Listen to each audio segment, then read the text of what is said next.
Сүхбаатар аймгийн 90 иргэний хэргийн давлаалт шатны шүгэн 90-ний иргэн шүүх хурлааны нээж байна. Өнөөдрийн шүүх хурлаанаар Сүхбаатар аймаг дахь Сум дундын иргэний Сум дундын анхан шатны шүүхийн 25 оны 1 сарын 28-ны өдрийн 40-р шийдвэртэй нэхэмжлэгч ариун зулын хариуцагч төр олдод холбогдох зээлийн 26 сая 420 мянган төгрөг гаргуулах тухай нэхэмжлэлтэй хэргийг хянуулж нарийн бичгийн даргаалж ирж танилцуулъя. Бусдын сууж олно.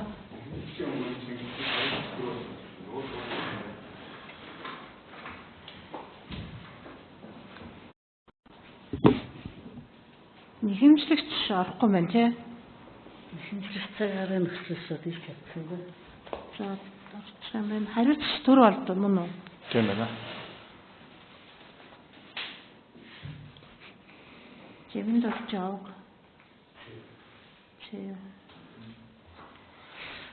За. Эрсдэл холбоотой санал хүсэлт бий оролцогч нарт. Алгаа. За. Өнөөдрийн шүүх хурлааны Сүхбаатар аймгийн 90 иргэний хэргийн давлаалт шатны шүүхийн шүүгч оюун цуглаг миний үе дараалж Дорнот аймгийн 90 иргэний хэргийн давлаалт шатны шүүхийн ерөнхий шүүгч урт насан шүүгч Ганчимэг нарын бүрэлдэхүүнтэй шүүх хурлааны нарийн бичгийн даргаар Жамин дөрч нарыг оролцуулан явуулж байна. Шүүх бүрэлдэхүүн нарийн бичгийн даргаыг хууль засан үндслээр татгалзах хэрэгтэй. Татгалзах байна уу? Оролцогч нар хариуцагч байна уу? Баггүй. Нэхэмжлэгчийн өгүүлэгч. Алгаа. За дэг эрх үүргийг тайлбарлаж өгье. Шүүх хурлааны танхимд байгаа бүхэн шүүхийг хүндэтгэх, хуралдаан даргалагчийн шийдэл захирагч хүрэлтэй байгаа. Шүүхэд хандаж үг хэлэх тайлбар гаргахтаа шуудлаасаа болсон. Гар утсаа унтраах эсвэл дууга тохиргоон дээр нь тавиараа хурлын явцад саад очруулахыг хариулж байна. Шүүх хурлааны явцын дуу төрсний бичлэг хийгдэж, архивлагдаж хадгалагдана. Шүүх хурлааны дэг зөрчсөн тохиолдолд эхний удаа сануулсан зөрчлийг давтан гаргасан тохиолдолд энэ цанх мохсаад зөрчлийн тухай онгорхоо гадсан. Зөрчлийн тухай хууль засан шийдвэрлийг оногдуулнаа. За хэрэг хилцгээс өмнө талууд эвдрэх санал хүсэлт байна уу? Харандаа хоёр тал ярилцаж тохироод ингэж эвлэрээ гэсэн тийм тохиролцоо байна уу? Баггүй. Нэхэмжлэгчд. Тийм хэлээгүй. За хэрэг хилцэх дарааллыг тогтоё. Эртгэх шүүгч миний хэргийн талаар танилцуулна. Давлаалт хумлын үндэслэлийг сонсно. Тэгээд эсрэг талын тайлбарыг сонсно. Тэгээд оролцогч нар харилцаа асуулт тавьж болно. Нотлохын шинжилгээ судална гэсэн энэ дараалалаар хэргийг хэлцгээе. За энэ хэргийг болохоор давлаалт шатны шүүх 3 сарын 19-ний өдөр хүлээж авсан байгаа.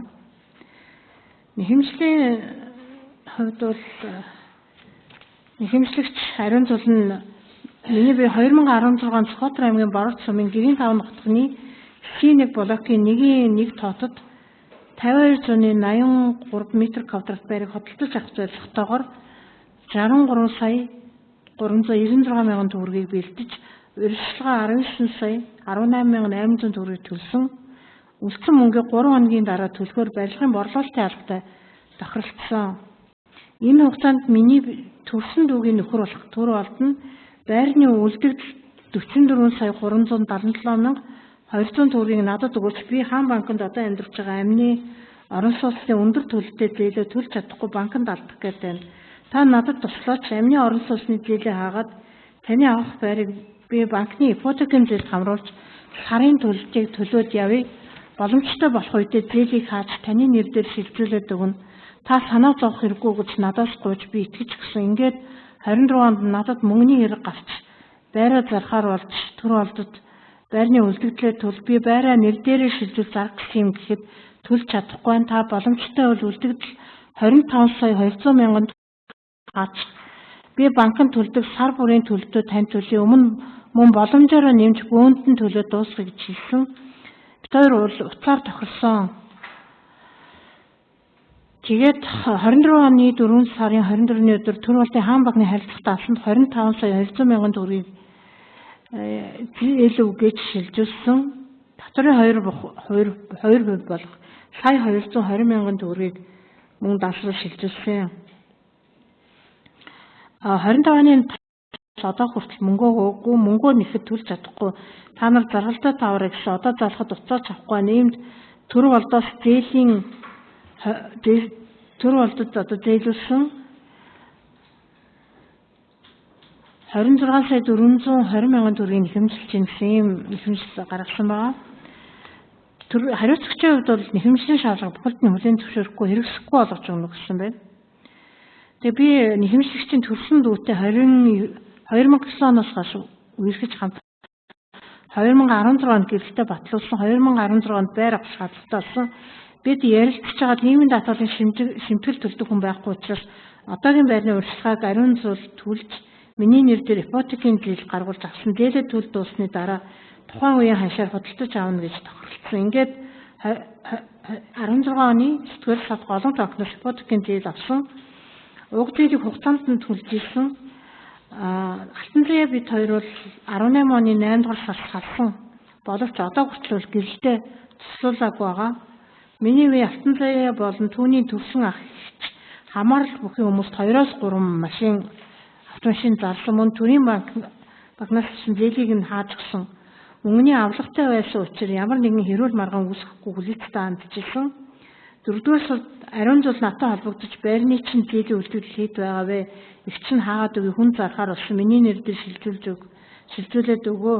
Зөрүү мөнгийг нь байраа зараад өгье гэсэн тул би зөвшөөрсөн. Тухай банк орж зээлээ хайж интернет банкар шилжүүлээ. Би банк орохгүй гэсээр хагаад хаан банкны даал руу шилжүүлсэн. Шилжүүлэхдээ гүйлгээний утга дээр зээл өгөж бичсэн байсныг миний үе бол анзаарч гараагүй. Худалдаа авах гэрээ байгуулад гэрчлэгийг нэр дээр нь болгож өгсөн. Түүнээс хойш хэд хоногийн дараа намайг шуухад өгсөн. Эртнээс төлөвлөж хийсэн гэж бодож байна. Харин татврын 2% шимтгэл сая 220 мянган төгрөгийг бол тухайн үед нь зээлсэн. Тэр мөнгийг төлөхөөс бол татгалзахгүй. Энэ хүнээс өөр авлагатай тул тэр авлагаасаа хасад тооцоолох саналтай. Энэ хүнээс 2006 онд 40 сая төгрөгийг зээлж байгаа. Хүн алтан заяад 2019 онд шилжүүлсэн 20 сая төгрөгийн төгрөг нь бол 30% урьдчилгаа төлсөн гэдэгтээ бол марахгүй. Гэсэн ийм тайлбарыг өгсөн байна. Анхан шатны шүүх бол хариуцагчаас сая 220 мянган төгрөгийг нэхэмжлийн 25 сая 200 мянган төгрөгийг хэрэгсэхгүй болгож шийдсэн байна. Улсын тэмдэгтийн хурамч төлсөн 290 мянга 50 төгрөгийг улсын орлогт хэвээр үлдээж хариуцагчаас 33,830 төгрөг гаргуулж нэхэмжлэгчид олгож шийдсэн. За би нөгөө жоохон товчлоод нэхэмжлэгчийн өмгөөлөлт давталт гамал гаргасан. Тэгээд өөрөө нөгөө бичлэг оролцож байгаа учраас тодорхой ярьж болно. Тэгээд нэхэмжлийн шаардлагыг бүхэлд нь хангаж өгнө үү гэсэн агуулгаар бол давталт гамал гаргасан. Үндслээ өөрөө ярья.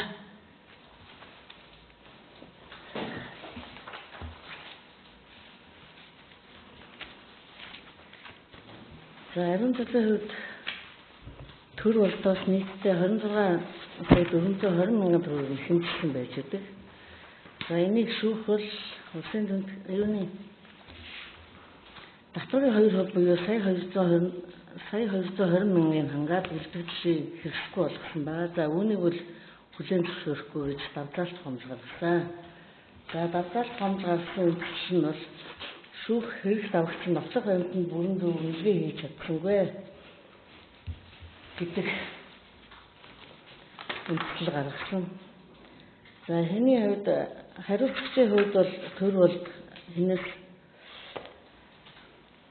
ариун цагаас 20 сая төгрөгийг аваагүй гэдэг ийм маргадаг. За гэтэл хэрэгс авагчсан баримтаар бол 20 сая төгрөг авагдсан байна гэж үзээд байгаа. За хэрэгс бол хэний нэхэмжлэгч ариун зуулийн дансны хуулга, ариун зуулийн дүү буюу төр болдын эхнэр байсан алтан заяагийн дансны хуулга, за төр болдын дансны хуулга гэсэн ийм дансны хуулгууд баримтаар авагдсан байж байгаа. За мөн одоо худалдаа авах гэрээ орон сууцны гэрчилгээ гэх мэт баримтууд хэрэгс авагдсан байж байгаа. За мөнгө шилжүүлсэн хугацааны хувьд анх 2016 оны 4 сая 29-ны өдөр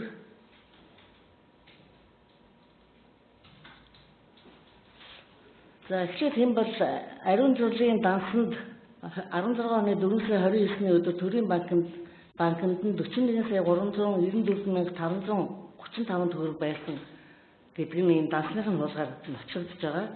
Төрийн банкны 2712 4-12-16 гэсэн дугаарын дансны хуулга хавцлын 27 дугаар хуудсанд байгаа. Тэр үлээж байгаа. За Хэрэг нь байхгүй. Хэрэг өгчихсөн. Одоо аяар хэрэг юм. За. хавцлын 27 дугаар хуудсанд байгаа. За энэ 41 сая төгрөгнөөс 20 сая төгрөгийг өөрийнхөө энгийн харилцах дансанд шилжүүлсэн байж байгаа. За үүнээсээ 20 сая төгрөгийг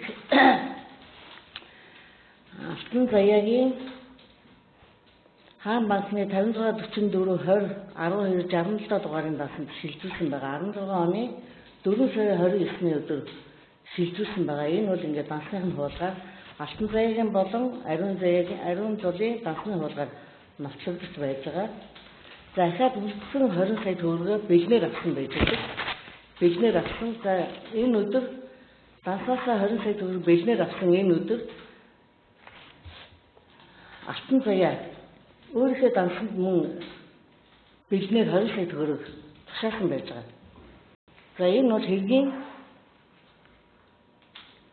43-47 дугаар хуудсанд байж байгаа. 20 сая төгрөг тушаасан. Ингээд нийтдээ 40 сая төгрөг 16 оны 4 сая 29-нд гарсан. За 16 оны 5 сарын 3-нд дахиад 11 сая төгрөг ариун жуулаас Алтан заяад шилжүүлсэн байж байгаа. За ингээд нийтдээ дансны хуулгаар болохоор 51 сая төгрөг шилжүүлсэн. За бэлнээр 8.3 сая төгрөг өгсөн гэдэг. Энэ бол хэрэгтүүд баримт байхгүй. За дараа ингэсэн. За энэ 16 оны 4 сарын 29, 5 сарын 3-ны өдөр шилжүүлсэн 4 сарын 29-ний өдөр энэ тушаасан 40 сая төгрөгийг Алтан заяа өдөрт нь төр болдын данс руу шилжүүлсэн байна. Төлбөр гэдэг нэрээр төр болдын 5644 196006 дансанд шилжүүлсэн байна. Энэ бол хавцлын 47 дугаар хуудсанд байж байгаа. За энэ мөнгийг төр болд энэ өдөртөө 16 оны 4 сарын 29-ний өдөр Хаан гэдэг утгаар 37 сая 643,761 төгрөгийг зарлага гаргасан байна. Төр болдын данснаас Хаан гэдэг нэрээр зарлага гаргаж өмнөх зээлээ хаасан ийм баримт хэрэгт авагдсан байж байгаа. За гол нь энэ 20 сая төгрөгийг авсан аваагүй гэдэг дээр төр бол маргадаг. За гэтэл энэ баримтаар бол 20 сая төгрөг авсан гэдэг нь нотлогдож байгаа. Шүүх гэтэл энэ 20 сая төгрөгийг авсан гэдэг нь нотлогдохгүй байна гэдэг үндслээр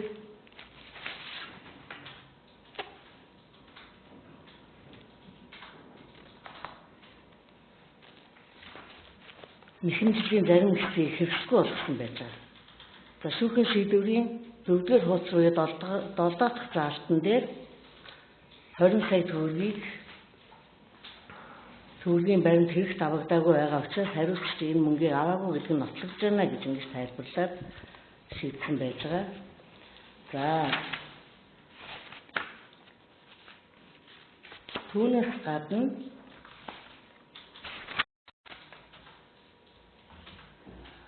энэ мөнгийг энэ зээлийг хааснараа одоо ариун жуулын нэрдийг шилжүүлээд байгаа маргаан чөлтэй тухайн үеийн нэг орон сууцыг төр бол бодлож авсан байж байгаа. Энэ байшин буцаагаад ариун жуулыг шилжүүлсэн бодлоо гэрээ байгуулаад яасан байна.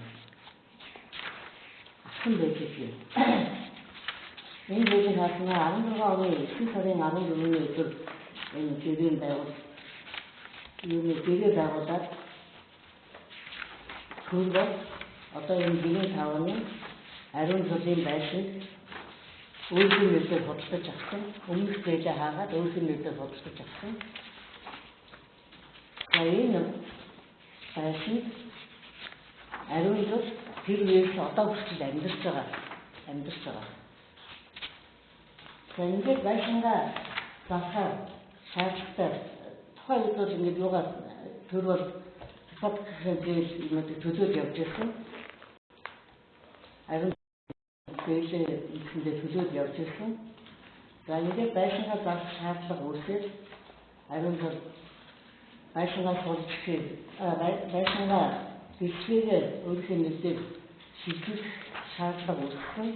За ингээд нэг байхгүй байна гэдэг үндэслээд ариун зул дахиад 25 сая 200 төгрөгийг 24 оны 4 сарын 23-ны өдөр төр болдын дансуур шилжүүлсэн байж байгаа.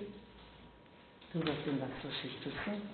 За мөн төр болдын дансуур шилжүүлэхдээ хаан багны 56 44 17 18 64 гэсийн дугаарыг дансуур шилжүүлсэн. За энэ түүнээс гадна юуны татврын 2 хур болох сая 220 мянган төгрөгийг төр болдын 56 44 19 60 06 гэсэн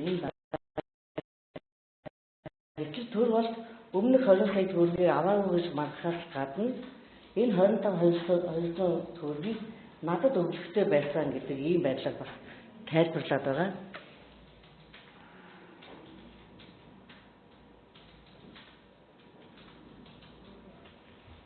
За гэтэл хинээс төр болд ариун зулаас ямар нэгэн байдлаар мөнгө төгрөг энэ хоёрын хооронд урд нь ямар нэгэн төр болд ариун зулаас мөнгө төгрөг авах хэрэгтэй гэсэн ийм баримтал хийх давсан байхгүй байж байгаа. Ингээд нийтдээ хэний хувьд ариун зулын хувьд сая 240 гэдэг 11 сая 8.3 сая гэдэг нийтдээ 84.5 сая төгрөг шилжүүлсэн байж байгаа. За гэтэл энэ баримтуудад шүүх дүгнэлт хийхгүйгээр хэлгийг шийдвэрлсэн байна. Өөрөөр хэлбэл мөнгө шилжүүлсэн баримт байсаар байхад түүнийг үгүйсгэж хэлгийг шийдсэн байгаа.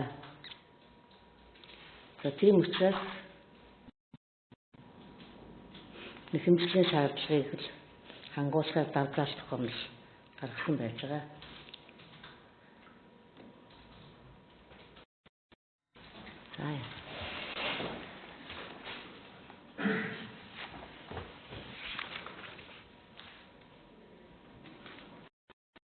За хариуцлагын тайлбарыг сонсъё.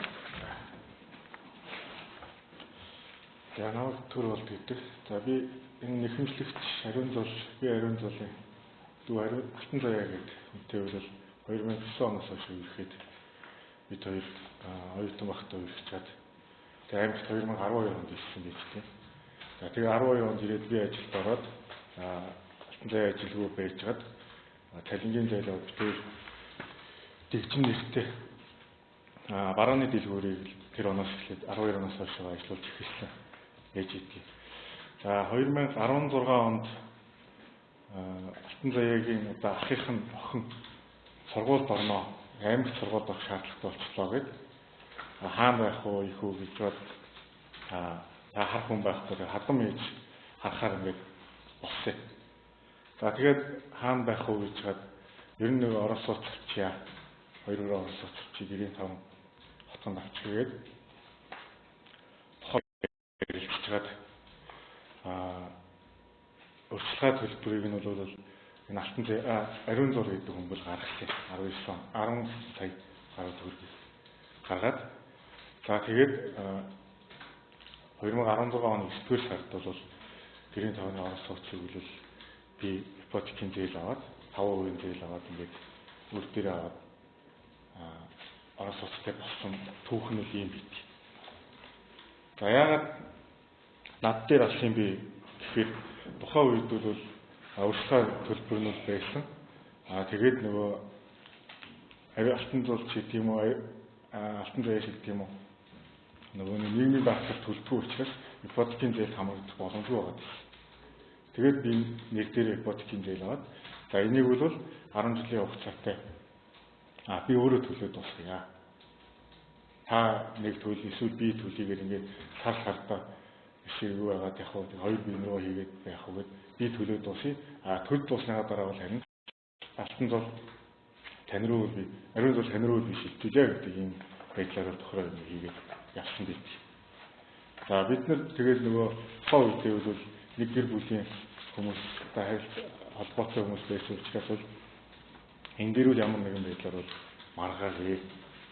За тэгээ 2018 онд ерөөхдөө алтан заяа бит хоёр бол хоёр тийшээ болоод тэрнээс хойшоо 19 оны 3 дугаар сараас хойшоо бол ямар ч харилцаа холбоогүй байгаад байна. За тэгээд энэ өнгөрсөн оны 24 оны 4 дугаар сар ариун зол хэвчээ гэдэг чинь амьд гэлсэн байна. Одоо байрны зүйлийг хэд байгаа вэ? Би хүн зарах гэх юм аа. Өдөөний үнэтэй тохиролцоо явж байна. Урьдчилан төлбөр мөнгөний авчаа явж байна. Тэгээд хичээхэн нэрдээ шилжүүлээд өгч хичээн зээлийг хаагаад өчьё. Тэгээд засныхаа дараа би 4 мөнгө чинь өгьё гэдэг л ингэж ярьсан байт. Тэгээд заахгүй би тэгвэл яваад чи та голомт банкн дээр хүрээд ирээгээл би голомт банк руу дуудаад тухайн өдрөө очиод өдөөсөө зээлээ хаасан ийм асуудал байна. За хаахтаа бол 25 сая төгрөгийг над руу хаан банкны бас руу шилжүүлсэн. За би тэрийг хаан банкны уртлын Монгол банктай салбарлуу ороод киоск машинаас голомт банк руу шилжүүлээ. Голомт банк руу ороод зээлээ хагаад тухайн өдрөө ариун золтой төлбөр тооцоо дууссан учраас хөдөлгөөн гэрээ хийгээд шилжүү үйл хөдлөх рүү очиод бэлтгийг нь аваад авч өгөөд өөрийнх нь нэр дээр болгоод явуулсан юм бит. За тэгээд надад байраад авчаад нөгөө хүн дуудахгүй ирж авнаа. Би тэр хүнийхээ нэрдээ шилжүүлж өгч байна. Тэгээ хэрвээ юу ачвал шилжүүлээд өгчих юм бол зөрүү мөнгө чинь өгнө л гэдэг надад ингэж хэлсэн учраас би хэрэглэж маргаад явах уу ер нь тийм болгон муудалцахгүйгээр ингэж яасан. За өмнө нь бол намайг бол олон янзаар дарамттай байсан. Утас хэмсээр мессеж хийх юм уу. Уулз болгондоор ер нь бол чамайг сайх гэж харна хоосон дээр нэгэл ингэж тэгдэг байсан. За тэгээд тэр болгоны юм би тоохгүй итгээд тухайн үед итгээд тэгээд шилжүүлсэн байж. Тэгээд буцаагаад намайг нэг 14 хоногийн дараачлуудад шүүхээс над руу ариун зол бол гаргасан байна. Өөр чинь өөрөө 25 сая 200 мянган төгрөг зээлсэн байна. Энэ мөнгө өгнө гэсэн өгөхгүй байх гэдэг утгатай ихэнхэл гаргаад. Тэгээд тэрнээс хойшоогоос юм явж байна.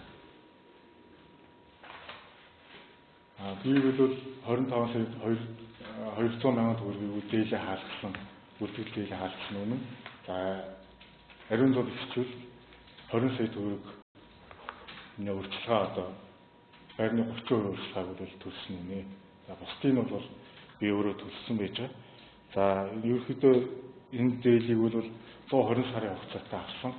За 76 сар 35 сая 600 мянган төгрөгийг би одоо энэ 16 оноос хойш 24 он хүртэл төлсөн. За дунд нь нөгөө ковидын нэг жил одоо зарцаалсан байдгийг. Тэгээд өөр бол орон байдлаар байна.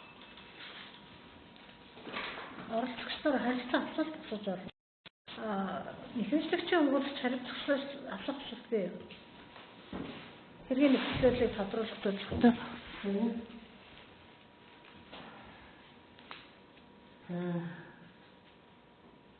16 оны 4 сарын 29-нд 26 44 19 66 гэсэн даа ер нь энэ даа чинь болсон уу? За 16 оны 4 сарын 29-нд чиний данс хаа гэдэг утгаар 36 сая 643 мянган 760 төгрөг гэсэн байдаг. Тэгээ энэ юуны төлбөр хаалт юу вэ? За энэ болохоор нөгөө миний хувийн орон сууцны зээл байсан. Энэ нь болонгод 2014 онд би тухайн үедээ орон сууц одоо энэ гинж одоо амьдарч байгаа хашаанд орон сууц барих гээд хаан банкнаас зээл авсан. За тэрний үлдэгдэл төлбөр нь байсан. За энэ үүн дээр л за ерөөдөө болно. За тэгвэл энэ 37 сая төгрөг ямар их хөсвөөс авч ирсэн? За ариун алтан заяа бид хоёрын хувьд 2012 оноос хойш энэ аймагт дэржин дэлгүүр гэх нэртэй ийм дэлгүүр ажиллуулж ирсэн. За тэрнийхээ орлогоор ерөөдөө бид хоёр хаасан. Алтан заяа ариун зол хоёрын хувьд бол одоо хоёулаа урагшаа ирээ явдаг. За ер нь бол ингээд байнгын хоорондоо бол мөнгө шилжүүлж өгдөг, авдаг ийм л асуудалтай. За ихтэй учраас. За ариун зол бид хоёр ч гэсэн ер нь бол 2010 он биеийнхээ данс руу одоо мөнгө оруулж гаргах гэдэг юм уу нөгөө бараа материал захих, буцаагаад өгөх, зээлэх, бараа материал захих юм бол ингээд явж ирсэн бид.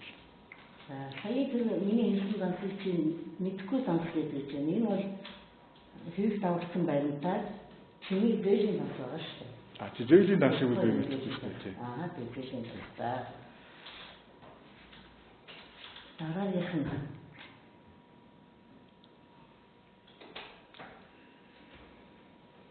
алтан заяагаас алтан заяагийн дансанд 16 оны 4 сая 29-нд 20 сая төгрөг ариун золоос авсан байна. Хэрэг авсан байна. За түүнээс гадна ахаад ариун алтан заяа өдөр 20 сая төгрөг бэлнээр шилжүүлсэн байна. Бэлнээр хийсэн байна. Дансанд хэрэг авсан байна. Тийм үү? За ингээд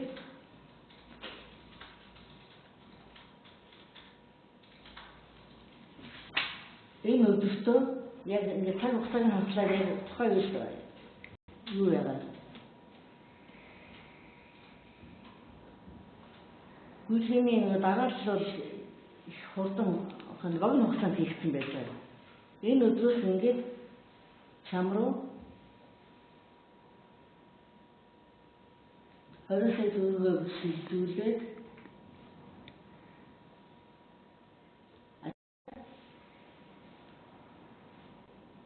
20 сая төгрөг шилжүүлсэн юм баримт байж байгаа. 56 44 20 12 67 дугаарын дарснаас чиний дарсан болсон юм байж байгаа. Тэгэхээр энэ баримтаар тэгээд энэ хугацаа энэ мөнгө шилжүүлсэн чиний ариун золын ганцнаасаа мөнгө авсан, бэлнээр авсан, юуруу шилжүүлсэн ариун алтан заяагийн ганцнаас шилжүүлсэн энэ хугацаа. Тэгэхээр энэ баримтуудаар чиний нөгөө би 20 сая төгрөг аваагүй гэдэг тайлбарч өгөхтэй байна гэж бодсон үү? За би энийхээ тайлбар өгөх шүү дээ. Ер нь ийм болсон. Би тэд байр авах шаардлагатай болсон. За тэгээд байр авахын тулд бол миний орон сууцны зээлийг би орон сууцнд барих зээлтэй байсан. За зээлтэй хүн ипотекийн зээл давхар авахгүй гэж банкнаас үлдсэн. За тийм учраас алтан заяа бит хоёр ярьж байгаа бол зээлээ хаах нь зөв юм байна гэдэг байдлаар ингээд ярилт тохирсон. За тэр бол одоо алтан заяагаас шилжүүлсэн, над руу шилжүүлсэн мөнгө бол бит хоёрын бизнесийн орлого, хэдэн өдрийнхөө орлогыг бид хоёр цуглаажгаад ерөөхдөө зээлээ хаасан байдгийг. За бид хоёрын юу бизнес овоос гайгүй аймагт гайгүй явж ирсэн. За сардаа 20 сая төгрөгийн орлоготой. За энэ дээр одоо алтан заяагаас дасны хуулгын юмнуудыг харах юм бол бас ингээд өдрийнх нь орлого зарлах нь бүгдээр ингээд харагдах хэрэгтэй байх. За ариун зол ихчээс бол алтан заяа руу шилжүүлсэн 20 сая төгрөг бол байрны урьдчилгаа мөнгө юм аа. Гэтэл би ийм тайлбар өгөх. Өөрөөр ариун золоос бол мөнгө аваагүй. Хэрвээ зүгээр дансаар тухайн үедээ дансаар дансанд нь 40 сая төгрөг байсан гэж шүү дээ. Тэрийг яагаад алтан заяа руу 40 илэнгийн шилжүүлж болоогүй юм бэ? 20-ын шилжүүлээд яагаад 40 илэнгийн шилжүүлж болоогүй юм бэ гэдэг асуулт тавиад хэрвээ юу үдээсэн бэ? Дараагийн нэг асуулт. Түүний ингээд энэ 22 сая 500 зөвшөөрөхгүй би тэднээс авцагтай энэ гэж яриад байгаа шүү дээ. Би зөвшөөрөхгүй биш шүү дээ. 25 сая 200 мянган төгрөгийг бол би сая 24 оны 4 сард зээлээ гэж над руу утгатай юм шилжүүлсэн. Энэ болохоор Болон банкны ипотекийн зээлийн үлдэгдэл мөнгө байсан. Ариун зул ихчвэл над руу ярихдаа миний дүү агч 8-т ирсэн байна. Байраа одоо зарах хэрэгтэй байна. Агч нь өдөөний үнэтэй ярьсан. Ноолгоныхоо мөнгөөр харсан үнэ гэдэг байна тийм. Тэгэл харснууд үнэ. Тийм. Түрүүнд яриад байсан. Би эднээс мөнгө авлагатай гэсэн нэрээр байгаа шүү дээ. Авлагатай өглөө байхгүй авлагатай гэдэг байна. Тэр тийм бол одоо ч яагаад тэгээд нэхэмжил гарахгүй яваад байна. Авлагатай тэгээд ухаандаа энэ чинь нөгөө нэг хоёр хүний өөр хэрэг болчих واخхой. Нэг нь болохоор ариун зул, нэг нь болохоор алтан заяа гэдэг хоёр хүн болчих واخхой. Тэгэхээр энэ хэрэг дээр би алтан заяас авлагаа болоо 25 сая хөлтөөгөл гэлээ халахсан гэгээр тайлбарлаж байгаа юм байна. За өөр хариуцлагч нэхэмжлэгчийн өмгөөлөгчөөс асуух зүйл юу? Би ч одоо өмгөөлөгчөөс ч одоо асуух зүйл надад. За асууч. Зүгээр тайлбар хийх яах вэ?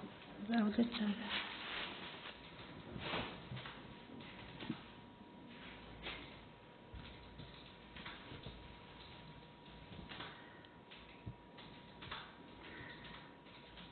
Хэрэгцүүлж байгаа юм тийм үү? Тэгээ яг зөвхөн нөгөө 25 сая 200 тэг холбоотой. За сонсъё. Нөгөө нэг саяны нөгөө ярьсан зүйлдээ над руу яриад их чинь бидэд 16 онд юу гэж ярьсан бэ гэхээр урьдчилан төлбөрийг нь бол би хий. Энэ байранд бол манай ээж одоо дүүгийн ихтэй дүүгийн хүүхдээр амьдрах юмаа гэдэг үгээр ингээд бид хоорондоо харилцан ярилцаад ингээд гэрийн тооны байрыг авсан.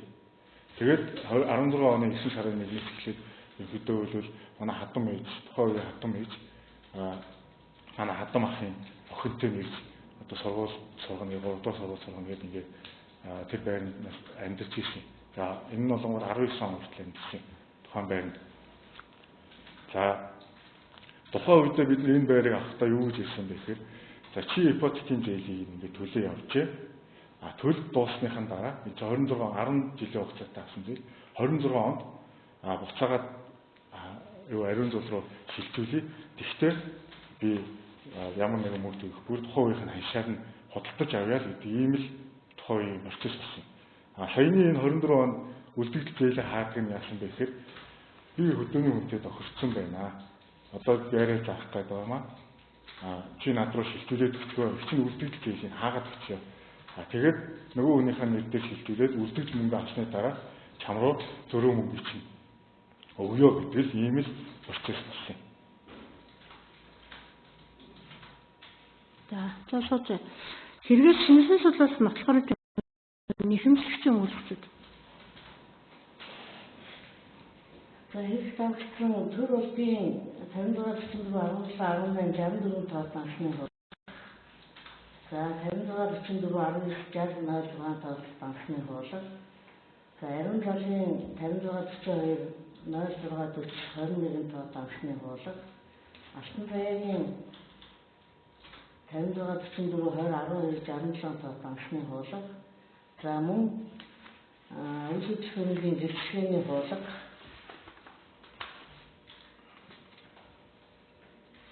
Ипотекийн зээлийн гэрээний гэрээ баримтуудыг одоо шинжлэх судлааснаар тооцоолмаар байна. Хариуцлагчид хэрэгээс шинжлэх судлаас нотлохоор юу? Би ч одоо холбогдох нотлох баримтуудаа бүгдийг нөхцөн байрны гэрчлэгээ тэгээд ипотекийн зээлийн гэрээ за тухайн Орос улсны одоо барьсан байгууллагатай хийсэн гэрээ гэдэг юмнуудаа за тэгээд даасныхаа хуулийг бас өгсөн байж байгаа. Энэ хэргийн сая сууж болчих өөрчлөлт үзүүлэлт. За хэмжлэгчийн өмгөөлөгч хэргийн масралтай танилцсан тийм үү? Төрөлтийн далсны хуулга бол 39-с 43 доллар хүчинд авагдсан. Далсны хуулга 47 доллар хүчинд авагдсан. Тэгээ энэ зүгээр канадчсан юмнууд хийсэн бах юм. Их хөв юм уу одоо матрацын баталгаа авахгүй. Тэгээ энэ дээр яг энэ ч одоо нотлооны шаардлага хангах уу? Шугам шийдвэрийн үндэслэл олгож болох уу? Хөлчөө. Яг үүндээ би хэргийн материалыг наачин харж болно юм байхгүй шүү. Надад нөгөө юм юугаа хөвлөд очиод өгсөн энийгээ тэмцэж явж байгаа. Тийм. Очиж хэргийн 39-с 43-ыг харч. Түр улдын далсны болоо. Сая өөрөө яриад шүү дээ. Энэ далсны болоо нотлогдож байгаа гэдэг. Тийм байх шүү. 39-өөс 43-ыг хадаа. Яг яриад байгаа саяны нөгөө 47 ч юм бол гол нотлох байв юм байна. 47-г болохоор. Тийм байна. Тэгсэн тийм байна. Энэ чинь хараагүй шүү. Уучлаарай. 39 гэнэ. 39-өөс 43 хүртэл энэ төр болдын дасны болгоод авахсан байна. Тийм байна. Алтан цагийн дасны болгоод 47. Тийм. Нэг нотлохын шаардлага хангахаагүй байна гэдэг юм уу? Тийм байна. За наш хэрэг шинсэн судлах ажиллагаа ингээд дуусгая. Би also яа. Тодорхой асуултууд байгаад байна. Хин хариуцлагч болсон. Энэ анх энэ яг би гисгээ бол өөрчлөлт гаргасан. Фотогентэйлийн барьцаан тавьсан. 95-ны. Гэхдээ жинхэнэ яг нөгөө авчгаа өмнө эзэн хий. Энэ юм 16 онд бид тэр харин ариун зул авна. Энэ байрыг бол хойшд авна гэдэг байдлаар. Тухайн үед өөрчлөлтөнд байгаад байдаг. Нөгөө ипотекийн зээл тамрагдах гингүүд нийгмийн даатгаар төлдөг юм байдаг. За тийм учраас би нөгөө тэрийг бол ойлгосон. Тэгээ өөрийн чинь нэр дээр ипотекийн зээл аваад төлдөг. Тэгээд ипотекийн зээлээ төлж дуусны дараа юу яа. Өөр дээр чинь бол амны орос тэрнээс өмнө тийм үү? Ипотекийн зээл давхаас өмнө амны орос улсны зээл гээд 37 сая төгрөгийн үлдэгдэл байна тийм үү? Яг нь саяны тайлбараас бол өөрийн чинь тайлбарыг бол сонссон байж байгаа. 16-аас 24 16-аас 19 он хүртэл хадам ээж чинь хадам ихчий чи хүүхэд тийм үү? Хоёр хүн амьд. Чи хоёр хүн л амьдчихсэн. Хоёр хүн амьдчихсэн юм байна. 19 оноос хойш хин хүртэл одоо 24 он хүртэл амьдчихсэн. Хүн амьдрав. Төрөөс мөрөсөөр явчихсан. Зүгээр л ягаад гэвэл ариун зул сүрэн байдаг учраас эндүүл ямар нэгэн байдлаар хүмбэл амьдрав. Ариун зул зүгээр нь урсгал зард юмнуудын төлөө явдаг. Ариун зулын хэмсэгчийн мэдлэл байгаад байна. Зөвхөн мөшгөр бүх юм тэмж байгаад байна тийм. Миний байрал гэдэг гэрчлэгийн өөрийн чинь нэр дээр болохоос миний нэр дээр ипотекийн зээлэнд гэхдээ жинхэнэ эзэн өмчлөгч нь бол ариун зул юм байна зөв үү? Би нөгөө нэг зээлээ төлж дуусгаад ариун зул буцаагаад нөгөө зөрүү мөнгө авах байхгүй. Тэгжэл ариун зулын зөрүү мөнгө гэж хэдэн төгрөг авах ариун зулаас? Би одоо нөгөө 44 сая төгрөгийн зээл гаргуулсан юм. За тэр нь хүүтэйгээ нийлээд ингээд нэг 50 тэр мөнгөөр авах юм. Ариун зул. Яхаа дараа нь нэхэмж гаргана гэж. Энэ хэрэгтүүл тэр талаар юу ч авахгүй шүү дээ. Бид тэр 16 онд ам байдлаар ингэж тохиолдсон баггүй та. Тухайн үед юу тийм би зээлээ ариун зул одоо би ипотекийн зээл аваад ариун зул та төлөө явчих гэвэл нэг өөр хэрэг. Би ипотекийн зээлийг гаргуулчаад өөрөө төлөөд явъя. Өөрөө хариуцлага хүлээе. Тэгвэл нөгөө тэр чинь зээл чинь бас асуудалтай шүү дээ. Яг нэхэмжлэгч бол яг урьдчилан 19 сая төгрөгийг ариун зул төлсөн. Тэрийг өөрөө зөвшөөрч байгаа тийм. За 20 сая төгрөг нэмсэн юм байна тийм үү? Ариун сүүлд нөгөө 20 сая төгрөг хэний дансаар олсон гэдэг шүү дээ. Зээл нь. Алтан заягийн дансаар 20 сая төгрөг бэлнэр өсөл гэдэг байгаа байхгүй юу? Үгүй алтан заяа руу 20-20-оор 2 удаагийн мөнгөний асуудал яригддаг шүү дээ. Эхнийх нь зөвшөөрөөд байна уу? Тийм. Бэлэн дансаар олсон өөрөө бол зээл төлөхөд ашигласан юм байна тийм үү? Би тэр байрны өөрчлөлгөө авахгүй юу? Тий, тэгээд байрны өөрчлөлгөө чинь нэг 19 сая төгрөг төлсөн гэж яриад байгаа ш. Тэр нь аль нь? Эхнийх нь одоо 4 сарын 16 оны 4 сард шилжүүлсэн гэдэг нэг нөгөө төрийн багшнаасаа яасан гэдэг бас нэг хадгаламжаа 19 сая тэр сүүлд 19 саягийн дансаар олсон 20 сая хоёр чинь нэг мөнгө юм уу хоёр өөр мөнгө яагаад вэ нөө? Нийлээд болчихсон ингээд юуны нэхэлцэгчийн хувьд бол би алтан заяараа бол 40 сая төгрөг өгсөн. 20 сая төгрөгийн дансаар 20 сая төгрөгийн бэлэн авах гэсэн л гэдэг байна. Тийм тайлбар байгаа. Дахиад тусдаа 19 байна уу? Баггүй. Тусдаа 11 байгаа. Тэрнээс 19 байхгүй. 11. Тийм. Тэр 19 нь одоо тэр урьдчилан төгсөн чанар шилжүүлсэн хорчин тэр 19 цогцсон байж. Тийм. Урьдчилан болгосоор гэж байна. Төлсөн л гэж байна. Сүүлийн 25 саяыг зөвшөөрч байгаа доторын 2% өнтөр зөвшөөрөд тий зөрүү бэлэн мөнгөний асуудал яригдаад байна. Биднэр мөнгө өгснийг зөвшөөрөхгүй байгаа юм уу? Тийм. Энд л магаа өсөд байгаа юм тий. За ойлголоо.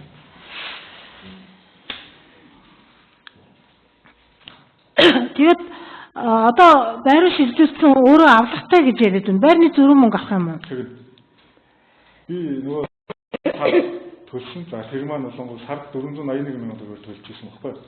За энэ болонгууд 35 сая аваад үргэлж болж. За нэхэмшигчийн өмөрчид нэмж хэлэх тайлбар бий юу? Хариуцлагчийг бол дууссан гэж ойлгосон шүү, тий? Хэлж ярих зүйлээ хэлсэн. Тэгэхээр би нөгөө яг одоо бол одоогийн байдлаар би нөгөө мөнгөө нэхэмжлэг байгаа шүү дээ. Энэ одоо ариун зулын надаас нэхэмжилсэн мөнгө яг энэ хэргийг дуусгаж би нөгөө зөрүү мөнгөө нэхэмжлэгээ гэж бодож байгаа учраас энэ мөнгө нэхэмжлэнэ гэдэг би нэхэмжлэл гаргаагүй гэсэн. За сочоор шүүгчнэр асуулт авсан. Асууж байгаа. Хоёр асуу. Асуулт авсан. За 63 сая төгрөгийн байрыг бол за яг сая ингээд энэ таарын ярилцлагын тухай үйлчлэгчдийн бодлого үйлчлэгч хөрөнгөний ипотекийн дэйт авахтай харьцан мөнгөний нөлөөлж ижих асуудал яриад байгаа юм уу? За тэгэхээр нөгөө 40 сая төгрөгийн 20 сая төгрөгийг чиний давтар шилжүүлэх нь болохоор ариун байрны урьдчилан өгсөн дээ. Тэрнийг үлчээ зөвшөөрөд байгаа юм байна тийм үү? За 24 оны 6 сараас 35 сая төгрөгийн дэйт үлчээ төлсөн юм. За тэнгууд ариун бол одоо тийм байр зархад байгаа учраас үлдэх 25 сая төгрөгийг чамруу шилжүүлээд байрны үлдэгдлийг хаахын байна гэж би яриуллаа тийм үү? За тэгэхээр энэ хугацаанд ариун бол та хоёрын хооронд ямар харилцаа бий болов? Тийм гэрээний харилцаа та хоёрын донд үүссэн үү? Одоо энэ нэг бодлогодлох гэрээг гэрээний харилцаа ипотекийн өөрийн нэрээр ипотекийн дээг авах би дээрээ төлсөн байрны урьдчилан таатал үлдэгдэхийн ариун жил төлсөн гэдэг юм яриад байна тийм үү? Тэгэхээр энэ мөнгөнд дотор чинь та хоёрын хооронд дээгүүр гэрээний харилцаа үүссэн ямар мөнгө байна? Байхгүй юу? За тэр алтан зайр дээр бидний 20 сая төгрөг шилжүүлсэн болохоор алтан зайраар бид 20 сая төгрөг төлсөн дэрийг би зөвшөөрөхгүй үжилгээд авах гэж ойлгоод байгаа. Тийм, алтан заяад бэлэн аваад гисэн гэдэг байхгүй. Хорон хийгээд би аваад гисэн юм. Харин одоо тэрийг нийтэхгүй. Тэгээд байгаа байхгүй. Чиний дээлийг хаах гэж аваад гисэн гэдэг байхгүй. Нөгөө 37 сая төгрөгийн энэ өмнөх 13 онд авсан дээлийг хаах. Би тэрийг харин өөрөө нөгөө алтан заяа бит хоёр бизнестэй лсэн бизнесийн орлогоороо харлаа. Тэгж хэлээд байгаа байхгүй. За тосмо. За ганц шогч. Юу саны одоо 25 сая 200 төгрөг гэдэг байгаа чинь хамгийн сүүл зээлгээд одоо хариуцлага шилжүүлсэн мөнгөний нэхэмжлээд байгаа юу? Энэ нэхэмжлэгч. Тий. За тэгвэл одоо тэр 37 сая төгрөгийг энэ одоо хариуцлагчийн зээлийг хаасан 40 саятай яаж энэ ямар хамааралтай? Энэ уул нөгөө нэхэмжлэх шаардлаганд хамаагүй. Гэвч шүүх яг энийг аваачаад дүгнээд нэхэмжлэх хийх болох юм. Тийм учраас тайлбарлаад байгаа юм. Тий, тэгээд тайлбарлаад байна. За. Одоо тэр 11 сая төгрөг ямар хамааралтай нэхэмжлэх шаардлагатай? Ер нь нийтдээ хандаа хэмжин ариун зулаас чинь нийтдээ 84 оны 5 сая төгрөг шилжүүлсэн байгаа. Тэгээд тэрнтэй холбогдуулсан 11. Ер нь бол ингэж шилжүүлсэн гэх юм. Тэрнээс бол шаардлага бол 25 сая 200 сүүлийн тийм. Тэгэнгүүт одоо хариуцлагчийн ясаа сонссон. За ийм тохиролцоогоор хамгийн сүүлд одоо нэр дээрээ шилжүүлж авахын тулд 25 сая 200-гаа одоо хаасан байж штэ тий. Тэгэхээр тэр одоо энэ байр ариун зулын нэр дээр үү? Одоо тэр үлгийн нэр дээр юу вэ? Ариун зулын нэр дээр. Одоо ариун зулын нэр дээр тийм ээ. Шилжүүлсэн тий. Тэгэхээр тэр байраа өөрөө авч иж яагаад цагаад ямар үнэхээр 25 сая 200 энэ хүнээс нэхэд байгаа. Ер нь бол анхны гэрээ нурцлаар 47 сая төгрөгийн гэрээ штэ. За. Тэгээд яг хүмүүстээ төлөөд явна, нийтдээ ингээд төлөгдөд явна. Гэвч 47 сая төгрөгийн байшин дээр нийтдээ 84 оны 5 сая төгрөг шиг гаргасан байгаа ариун зул. За. Тэгээд тийм учраас энэ мөнгөөр хэмжиж байгаа. Тийм. Яг 25 сая 200 болохоор сүүл харахад бол одоо зээл хаах гал өөрийнхөө өмч шилжүүлж авах гал өгөөд нь шүү дээ. Тэгэхээр үлдэгдэл зээлээ тий. Тэгэнгүүт тэрийг одоо өөрийнхөө өмчлөж шилжүүлээд үлдэгдэл зээлээ хаалгаж иж яагаад энийгээ буцаагаад нэхэд энэ өнөөс нэгч юм бэ гэхийг та болохоор бүр өмнө хугацааны бүх үнийн дүнгийн нэмжээгаад тайлбарлаад байгаа. тэгж гаргаж ирэх гээд байна тийм. Яг бүх үнийн дүн гэж бодоход энэ хүн чинь бас банкрот болсноо бахан хүү төлсөн боош. Бодсон хэлээ. Тэр баримтыг бүрэн байхгүй юм. Яаж тооцсон? Эдний тооцоо юу яаж явж байгаа? 5 сая нийт дүнгээр нь ингээд нэг 84 сая гээд та бодчихсон ш нэмээ. А тэгэхээр энэ хүнээс чинь яг даснаас нь бас мөнгө гарсан баа штэ. Одоо дээр төлсөн байх тийм үү? Тэрнийг нь яаж тооцоолоо харин нийлж тохирсон багсан юм байна. Би энийг нөө сүүл анхаарчны хэрэг шийдсэн хасаад ирсэн. Учраас тэр өмнөх процесс гэдэг.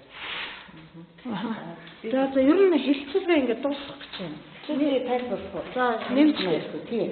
Тэгээ би яг давхардахгүйгээр давчхан Тэгвэл тийм би нөгөө энэ өөрийнх нь хэмжүүлсэн хэвлэлийн баримтыг танилцсан учраас хэрэг давсан баримт ноцтой баримтыг шаардлага хангаагүй бодоогүй байсан. Тэгэхээр хасадуул хэрэг давсан тэр ноцтой баримтыг шаардлага хангаагүй байгаа учраас энэ хэргийг одоо анхаарчны шийдвэрийг ер нь зөвгөө болгож анхаарчны бэлтгэх шаардлагатай байна гэсэн үг хэлж. Түүнээс гадна энэ хэдийн хаалт мото янз бүрийн асуудал байна л таасан дээр дэвшил ухаад гэхээр бодлого байшгүй энэ зүйлийг шаардлагатай байна. За шугуултанд үлдсэн шугуулдааны төр завсарлаа.